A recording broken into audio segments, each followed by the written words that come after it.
সুপ্রিয় শ্রোতা, গল্প পাঠের আসর চ্যানেলে শুনতে যাচ্ছেন হুমায়ুন আহমেদ রচিত বহুব্রীহি উপন্যাসটির ৮ম পর্ব। আমি ওয়ারা কারিম, সাথে থাকুন। মনসুরকে আজ বিকেলে হাসপাতাল থেকে রিলিজ করে দেবে।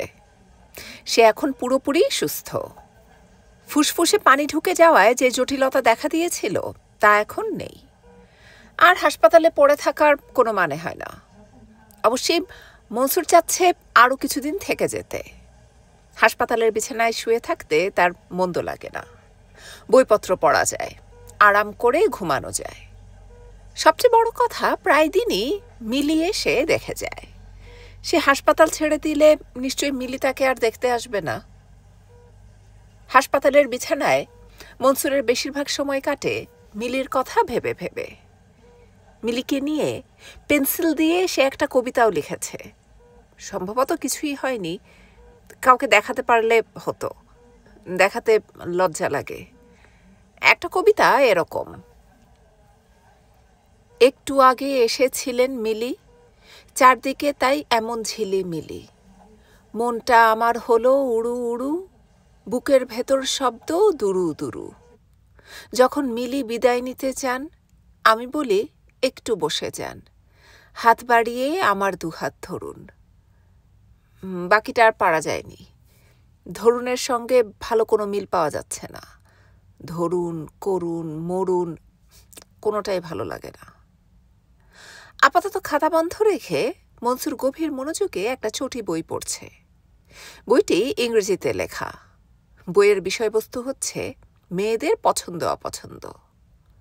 বইয়ের লেখক 15 বছর গবেষণা করার পর এই বই লিখেছেন এবং এই বইয়ে প্রমাণ করে দিয়েছেন যে মেয়েদের বিষয়ে প্রচলিত অধিকাংশ ধারণাই মিথ্যা। আমাদের আগে বিশ্বাস ছিল মেয়েদের রূপের প্রশংসা করলে তারা খুশি হয়। এই বইয়ের লেখক দেখিয়েছেন যে রূপের প্রশংসায় অধিকাংশ মেয়ে বিরক্ত হয়। বইটির ব্যাক কাভারে প্রকাশক লিখেছেন, নারী চরিত্র বোঝার জন্যে বইটি অপরিহার্য। অবিবাহিত যুবক যারা সঙ্গী খুঁজছেন, বইটি তাদের জন্যে বাইবেল স্বরূপ। মনসুরের কাছেও তাই মনে হচ্ছে। বইটি আরও আগে হাতে এলে উপকার হতো। বইটির 2য় চ্যাপ্টারের শিরোনাম রসিকতা ও মেয়ে মানুষ। এখানে লেখক বলছেন, আমাদের একটি ধারণা আছে মেয়েরা রসিকতা পছন্দ করে। ধারণা সঠিক নয়। মেয়েরা রসিকতা একেবারেই পছন্দ করে না, কারণ কখনো কোনো মেয়েকে রসিকতা করতে দেখা যায় না। কেউ যদি মেয়েদের সঙ্গে রসিকতা করে, তাহলে মেয়েরা তার সম্পর্কে নিম্নলিখিত ধারণা পোষণ করে। এই ধারণা 500 মেয়েদের মাঝ থেকে জরিপের মাধ্যমে নেয়া। ধারণা এবং শতকরা হিসাব: লোকটা ফাজিল, 65% তাই মনে করে। লোকটা চালবাজ, 20%। লোকটা বোকা, 10%। লোকটা চালাক মনে করে 2% নারী। এখানে টোটাল দেখা যাচ্ছে 97%। বাকি 3 ভাগ মহিলা কোনো রকম মন্তব্য করতে রাজি হননি। কাজেই প্রিয় পাঠক, আপনি যাই করুন, মেয়েদের সঙ্গে রসিকতা করবেন না। যদি করতেই হয়, খুব সহজ রসিকতা করবেন যা কোমলমতি শিশুরাও ধরতে পারে। যেসব রসিকতা বুঝতে বুদ্ধির প্রয়োজন, ভুলেও সেসব রসিকতা করবেন না। নিম্নে রসিকতার কিছু নমুনা দেয়া গেল। এইসব রসিকতা করা যেতে পারে: ক, স্ত্রী স্বামীকে বলছেন, ওগো, পাশের বাসার ভদ্রলোক কত ভালো, অফিসে যাবার সময় রোজ তার স্ত্রীকে চুমু দিয়ে যান, তুমি এরকম করো না কেন? স্বামী অবাক হয়ে বললেন, আমি কি করে করব? আমি কি ওই ভদ্রমহিলাকে চিনি? মন্তব্য: জরিপে দেখা গেছে 25% ভাগ মহিলা এই রসিকতা বুঝতে পারে না, তবু হাসে। কাজেই একটু সাবধান থাকা ভালো। খ, শিক্ষক জিজ্ঞেস করছেন, সম্রাট শাহজাহান কোথায় মারা গেছেন? ছাত্র বলল, ইতিহাস বইয়ের 70 পৃষ্ঠায় স্যার। মন্তব্য: এই রসিকতা 78% ভাগ মহিলা বুঝতে পারেন। যারা বুঝতে পারেন না, তারা সাধারণত অবাক হয়ে বলেন, 70 পৃষ্ঠায় মারা গেছে? আপনি তাহলে বলতে চাচ্ছেন 70 নাম্বারটা আনলাকি? গ, এক পাগলের খুব বই পড়ার নেশা। সব বই সে পড়ে না, শুধু নাটকের বই পড়ে। পড়তে পড়তে নাটকের যাবতীয় বই সে পড়ে শেষ করে ফেলল। আরও বই চায়। উপায় না দেখে তখন তাকে একটা টেলিফোন ডিরেক্টরি ধরিয়ে দেয়া হলো। সে মহানন্দে দিন 10 ধরে তাই পড়ছে। তাকে জিজ্ঞেস করা হলো, কেমন লাগছে পড়তে? পাগল বলল, অসাধারণ, তবে চরিত্রের সংখ্যা বেশি, মনে রাখতে একটু কষ্ট হচ্ছে। মন্তব্য: এই রসিকতা কোনো মহিলাই ধরতে পারেন না, তবে সবাই খুব হাসেন। কেন হাসেন এটা একটা রহস্য। দেখা গিয়েছে অনেক মহিলা হাসতে হাসতে হিস্টেরিয়াগ্রস্তের মতো হয়ে যান। কাজেই এই রসিকতা করার আগে যথাযথ সাবধানতা অবলম্বন করা ভালো। মহিলাদের সঙ্গে রসিকতা করার সময় 5 লাইনে যাবার আগেই উচ্চস্বরে হাসা শুরু করা উচিত, যাতে মহিলারা বুঝতে পারেন কোথায় হাসতে হবে। মনসুর যখন বইয়ের এই অংশে, তখন মিলি ঢুকল। সে ডাক্তারকে বাসায় নিয়ে যেতে এসেছে, কারণ 26 ঘন্টা পার হয়ে গেছে সোবান সাহেব 3 কাপ পানি ছাড়া কিছুই খাননি। তার শরীরের তাপমাত্রা নেমে এসেছে, চোখ হয়েছে লালচে। আগে নিজেই বসে বসে লিখতেন, এখন তাও পারছেন না। মিলি মনসুরের পাশের চেয়ারে বসতে বসতে ফুঁপিয়ে কেঁদে উঠল। মনসুর হতভম্ব। মিলি কাঁদো কাঁদো গলায় বলল, খুব খারাপ খবর আছে, আপনি আমার সঙ্গে চলুন। সোভান সাহেব কোনো কিছু না খেয়ে 166 ঘন্টা পার করেছেন। মোটামুটি হাসি তামাশা হিসেবে যা শুরু হয়েছিল তার শেষটা সেরকম রইল না। মনসুর ঘোষণা করেছে, আর 12 ঘন্টার ভেতর যদি কিছু খাওয়ানো না যায় তাহলে হাসপাতালে নিয়ে ফোর্স ফিডিং করা উচিত। রক্তে ইলেকট্রোলাইটের পরিমাণ কমে গেছে। একমাত্র ফরিদকেই পুরো ব্যাপারটায় আনন্দিত মনে হচ্ছে। তার ছবির কাজ এখনো শুরু হয়নি, কারণ চিত্রনাট্যে শেষ মুহূর্তে একটা রদবদল করা হয়েছে। ফরিদ ঠিক করেছে পুরো দৃশ্যটি একটা গানের উপর করা হবে। গানটা এমন যার সঙ্গে ক্ষুধার কোনো সম্পর্ক নেই। সেই গানও সিলেক্ট করা হয়েছে। হলুদিয়া পাখি সোনারও বরণ, পাখিটি ছাড়িলোকে। গানের সঙ্গে যদিও ছবির কোনো সম্পর্ক নেই, তবু ছবিটা এমনভাবে করা হবে যে একটা সম্পর্ক দাঁড়িয়ে যাবে। খুবই কঠিন কাজ, তবে জীবনের আনন্দ তো কঠিন কাজেই। সহজ কাজ সবাই পারে, কঠিন কাজ পারে কজনে। ছবি নিয়ে মিলির সঙ্গে ছোটখাটো ঝগড়ার মতো হলো। মিলি চোখ মুখ লাল করে এসে বলল, একটা মানুষ মরে যাচ্ছে আর তুমি আছো ছবি নিয়ে মামা। ফরিদ বলেছে, জীবনটা এরকম মিলি, কারো জন্যে কোনো কিছু আটকে থাকে না। Life goes on. মামা, তুমি পাথরের তৈরি একজন মানুষ। তুই নেহায়েত ভুল বলিসনি। একটা মানুষ না খেয়ে মরে যাচ্ছে, আর তুমি কিনা বানাচ্ছ ক্ষুধা হে। মামা, চক্ষু লজ্জারও তো একটা ব্যাপার আছে, আছে না? শিল্প সাহিত্যের কাছে চক্ষু লজ্জা কিছু না রে মা। শিল্প সাহিত্য চক্ষু লজ্জার অনেক উপরে। তুমি কিছু মনে করো না মামা, তোমার বুদ্ধিশুদ্ধিও কম। না, আমি কিছুই মনে করছি না। স্বয়ং সক্রেটিসকে লোকে গাধা বলেছে, আর্কিমিডিসকে ছোটবেলায় ডাকা হতো সিকি বুদ্ধির মানুষ, বুঝলি? মিলি জবাব না দিয়ে উঠে পড়েছে। মামার সঙ্গে তর্ক করা অর্থহীন।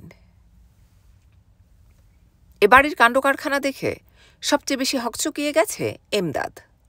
সে কল্পনাও করতে পারেনি সত্যি সত্যি একটা মানুষ না খেয়ে এতদিন পার করে দেবে। এরকম অবস্থায় কোনো কথাবার্তাও তো বলা যায় না। যে পরিকল্পনা নিয়ে এসেছিল সেই পরিকল্পনা কোনো কাজে আসছে না। নাতনিটার একটা ব্যবস্থা করা দরকার। দেখে শুনে একটা বিয়ে দিয়ে দেয়া।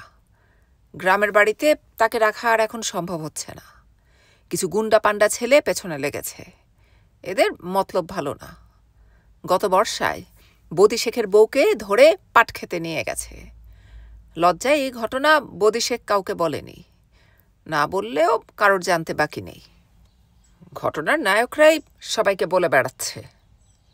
এদেরই একজন পুতুলকে বিয়ের প্রস্তাব দিয়েছে এবং আকারান্তরে জানিয়েছে প্রস্তাবে রাজি না হলে পাট খেতে যেতে হবে।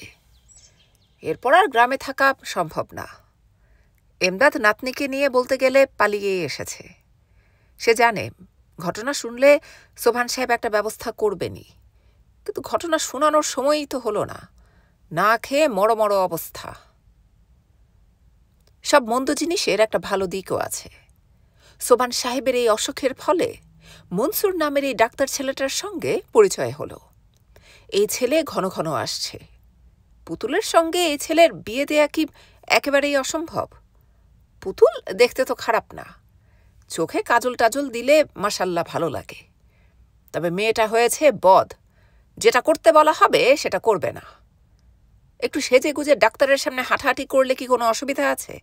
এক কাপ চা এনে দিবে, এক গ্লাস পানি আনবে, যাবার সময় বলবে ডাক্তার সাহেব ভালো আছেন, আবার আসবেন। একটু ঢংঢাং না করলে হয়? দুনিয়াটাই হচ্ছে ঢংঢাঙের। অবশ্যই এমদাদ চেষ্টার ত্রুটি করছে না। ডাক্তারের সঙ্গে দেখা হলে গল্পগুজব করছে, একটা সম্পর্ক পাতানোর চেষ্টায় আছে। কোনো মতে একটা সম্পর্ক তৈরি করে ফেললে নিশ্চিন্ত। সে সম্পর্কও করা যাচ্ছে না। ডাক্তারকেও একটু বোকা কিসিমের বলে মনে হচ্ছে। এটা একদিক দিয়ে ভালো। স্বামী হিসেবে বোকাদের কোনো তুলনা নেই। যত বোকা তত ভালো স্বামী। ডাক্তারটা কত বোকা সেটাও ঠিক ধরা যাচ্ছে না। তবে এই বাড়ির মিলি মেয়েটির সঙ্গে বড় বেশি খাতির, এটা একটা সন্দেহজনক ব্যাপার। একটু লক্ষ্য রাখতে হবে। গতকাল অবশ্যই ডাক্তারের চেম্বারে গিয়ে কিছু কাজ করা হয়েছে। এইসব কাজ ঠান্ডা মাথায় করতে হয়। এখন বয়স হয়ে গেছে, মাথা আগের মতো ঠান্ডা থাকে না। গতকাল ডাক্তারের সঙ্গে কথাবার্তা যা হলো তা হচ্ছে, এই যে ডাক্তার ভাই, শরীর ভালো? চিনছেন তো আমারে? আমি এমদাদ, পাকুন্দিয়ার এমদাদ। আমার নাতনিটার শরীরটা খারাপ, ভাবলাম একটু ওষুধ নিয়ে যাই আপনার কাছ থেকে। কি অসুখ? মাথার যন্ত্রণা, আরও কী সব যেন আছে। আমি নিয়ে আসবো না আপনার কাছে, দেখে শুনে যাই হোক একটা ভালো কিছু দিবেন। আপনার উপরে আবার খুব ভক্তি, আপনাকে খুবই ভালো পায়। এই কথায় ডাক্তার খানিকক্ষণ খুক খুক করে কাশল। এটা খুব ভালো লক্ষণ। কাজেই কথাবার্তা এই লাইনেই চালানো ভালো। এমদাদ গলার স্বর খানিকটা নিচু করে বলল, মেয়েদের মন বোঝা বড় মুশকিল। ওই দিন আপনারে নিয়া বিরাট ঝগড়া মিলির সঙ্গে। মিলির সঙ্গে ঝগড়া? জি। কি জন্যে বলুন তো? মেয়ে ছেলের কারবার তো। মিলি একদিন বলল ডাক্তার সাহেব বেকুব কিসিমের লোক। এই শুন না পুতুল রাগ করল। ডাক্তার হতভম্ব হয়ে বলল, আমাকে বেকুব কিসিমের লোক বলল? বাদ দেন বাদ দেন, মেয়ে ছেলের কারবার, তামসা কইরা বলছে। মেয়ে ছেলেরা তামসা কইরা অনেক কথা কয়।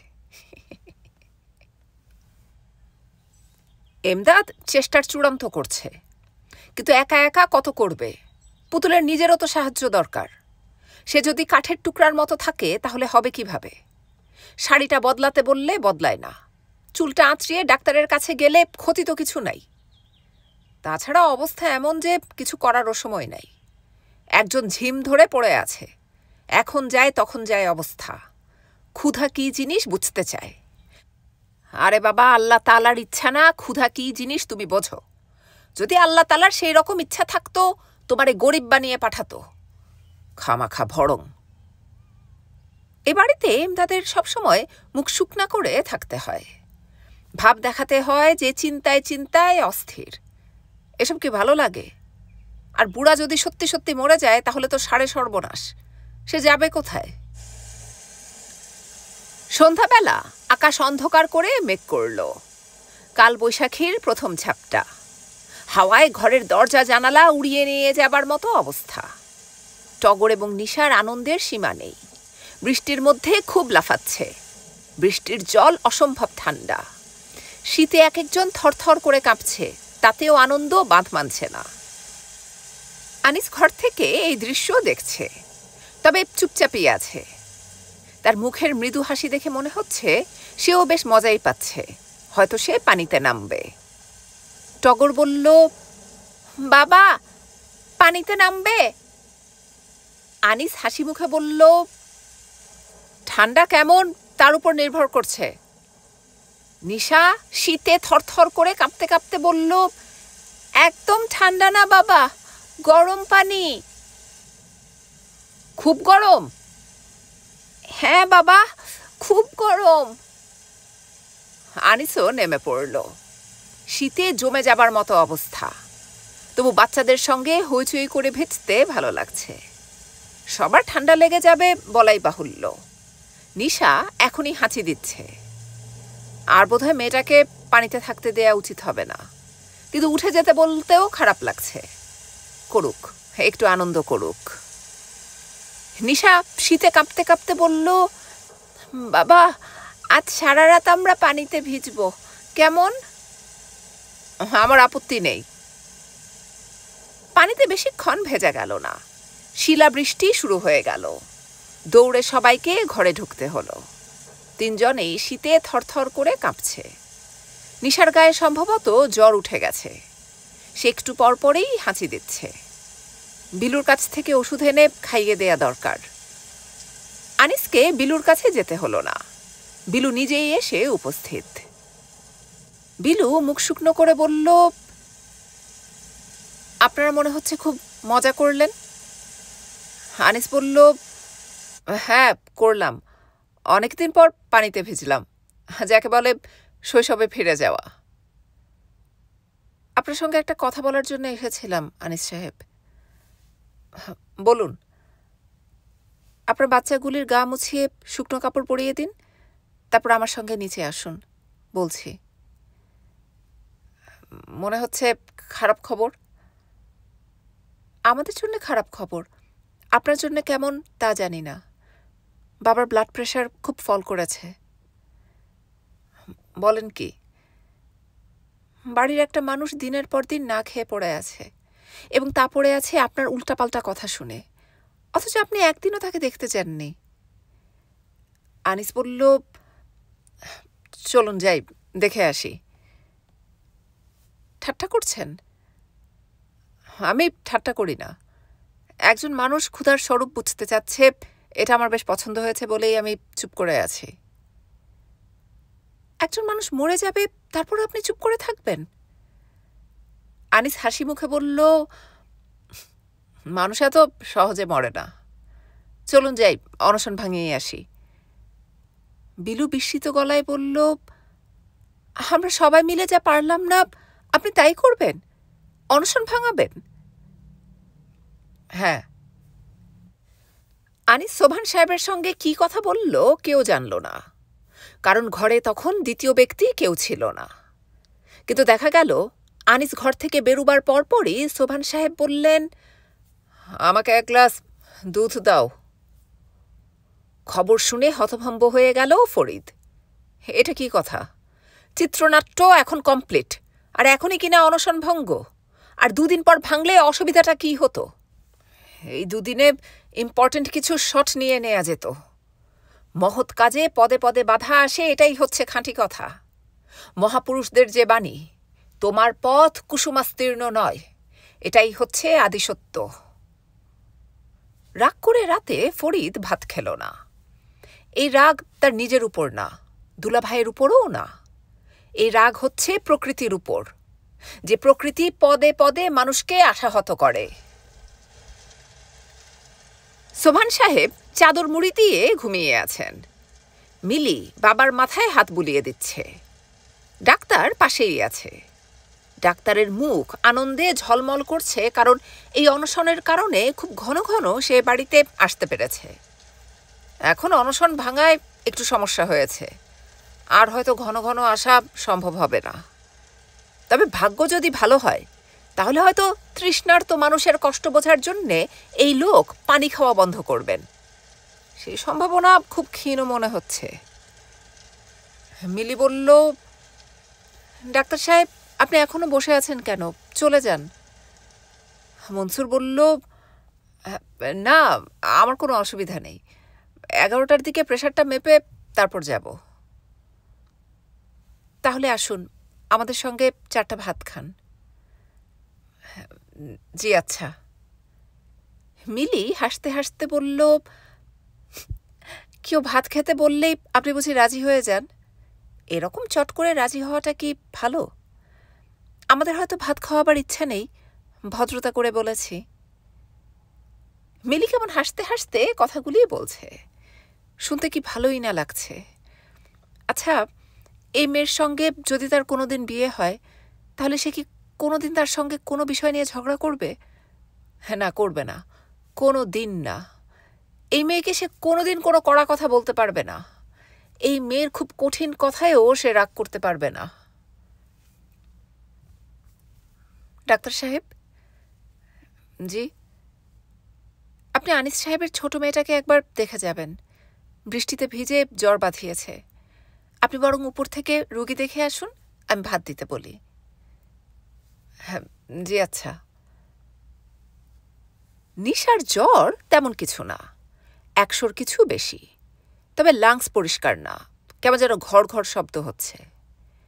আনিস বলল, কেমন দেখলেন? মনসুর বলল, ভালো। সত্যি ভালো তো? আপনার গলায় তেমন জোর পেলাম না। লাংসে কেমন ঘর ঘর শব্দ হচ্ছে, মনে হচ্ছে বুকে বোধহয় কফ জমে গেছে। সকাল পর্যন্ত দেখব, তারপর অ্যান্টিবায়োটিক দেব। আপনার ভিজিট কত ডাক্তার সাহেব?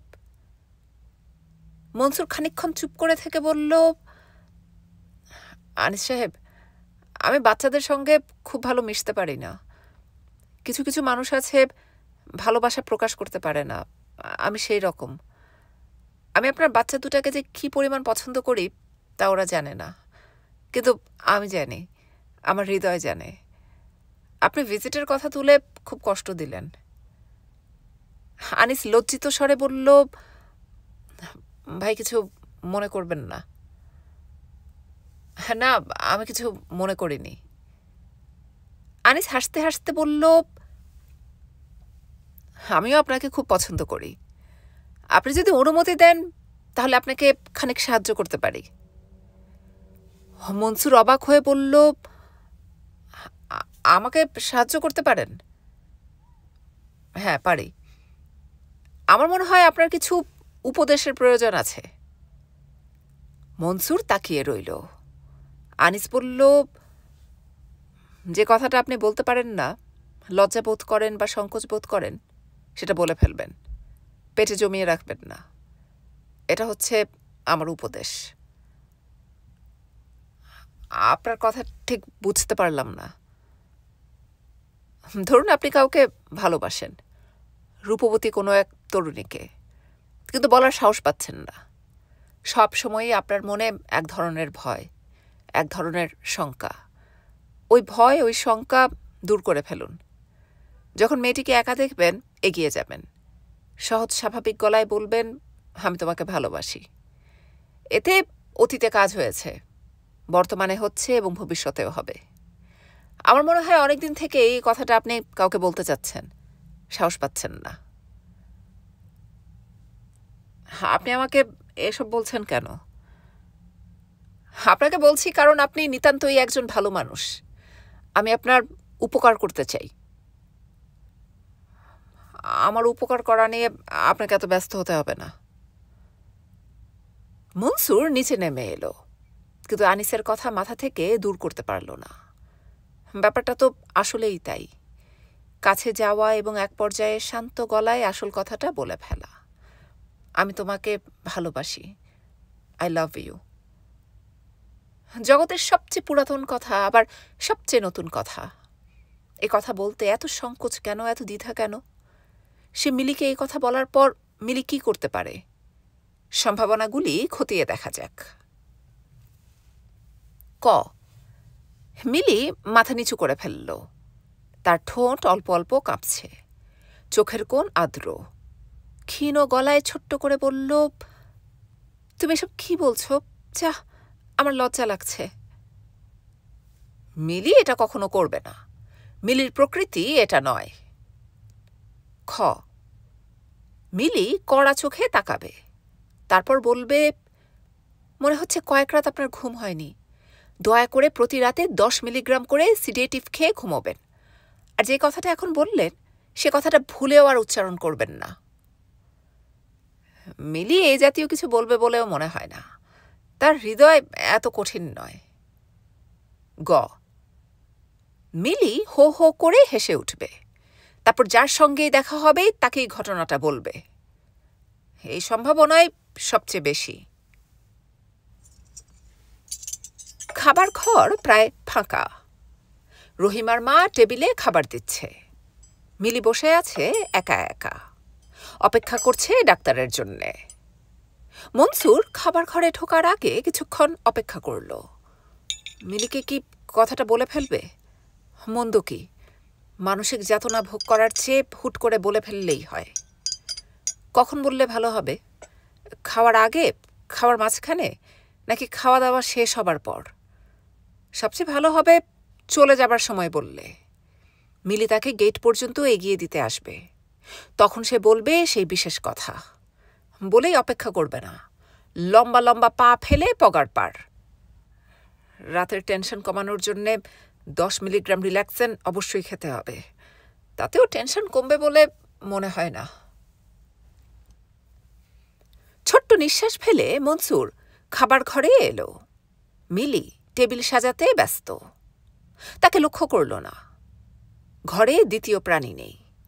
রহিমার মা পানির জগ বা অন্য কিছু আনতে গেছে, এক্ষুনি হয়তো চলে আসবে। কথাটা বলে ফেললে কেমন হয়? এই তো সুযোগ। গুছিয়ে কিছু চিন্তা করার আগেই সম্পূর্ণ নিজের অজান্তে মনসুর কাঁপা কাঁপা গলায় বলল, মিলি, আমি তোমাকে ভালোবাসি। মনসুর বুঝতে পারছে মিলি বিস্মিত হয়ে তার দিকে তাকিয়েছে। মনসুর তার চোখের দৃষ্টি সম্পূর্ণ উপেক্ষা করে ছাদের দিকে তাকিয়ে বলল, অনেকদিন থেকে কথাটা বলতে চাচ্ছিলাম, বলতে পারছিলাম না, আজ বলে ফেললাম। মিলি, আমি তোমাকে ভালোবাসি। ডাক্তার সাহেব, আমি বিলু, আপনি বসুন, আমি আপনার কথা মিলিকে বলে দেব। মিলি এখানে নেই। মনসুরের মনে হলো খুব বড় একজন সার্জন ধারালো ছুরি দিয়ে তার শরীর থেকে সেন্ট্রাল নার্ভাস সিস্টেম কেটে বের করে নিয়ে গেছে। তার শরীরে এখন কোনো বোধ নেই, চেতনা নেই। সে কোনো মানুষ না, সে একজন জম্বি। বিলু বলল, ডাক্তার সাহেব বসুন। মনসুর বসল। ঘরে খাবার তেমন কিছু নেই, মিলি কি যেন রাত্রে গেছে। ডাক্তার মাথা নিচু করে বসে রইল। বিলু অবস্থা স্বাভাবিক করার জন্য বলল, আপনি এত নার্ভাস হচ্ছেন কেন? এরকম ছোটখাটো ভুল তো মানুষ সবসময় করে, করে না? মনসুর যন্ত্রের মতো মাথা নাড়ল। মিলি ডিম ভেজে এনেছে। ঘরে ঢুকেই ডাক্তারের মুখের দিকে তাকিয়ে বলল, আপনার কি হয়েছে? কিছু হয়নি। মিলি বলল, ডাক্তার সাহেব, আপনার কি হার্ট অ্যাটাক হচ্ছে? এরকম ঘামছেন কেন? মনসুর কাঁপা কাঁপা গলায় বলল, আমার শরীরটা খুব খারাপ লাগছে মিস মিলি, আজ আমি কিছু খাবো না। ডাক্তার কাউকে কিছু বলার অবকাশ দিল না, দ্রুত ঘর ছেড়ে চলে গেল। মিলি কিছুই বুঝতে পারল না। হাসতে হাসতে বিলু ভেঙে পড়ছে, তার বড় মজা লাগছে। মিলি বলল, হচ্ছেটা কি আপা, এত হাসি কিসের? বিলু বলল, ডাক্তার চমৎকার করে প্রেম নিবেদন করল, তাই দেখে হাসছি। প্রেম নিবেদন করলো মানে? ও তোর প্রেমে হাবুডুবু খাচ্ছে। ডুবে মরে যাবার আগে ওকে বিয়ে করে ফেল, ও ভালো ছেলে।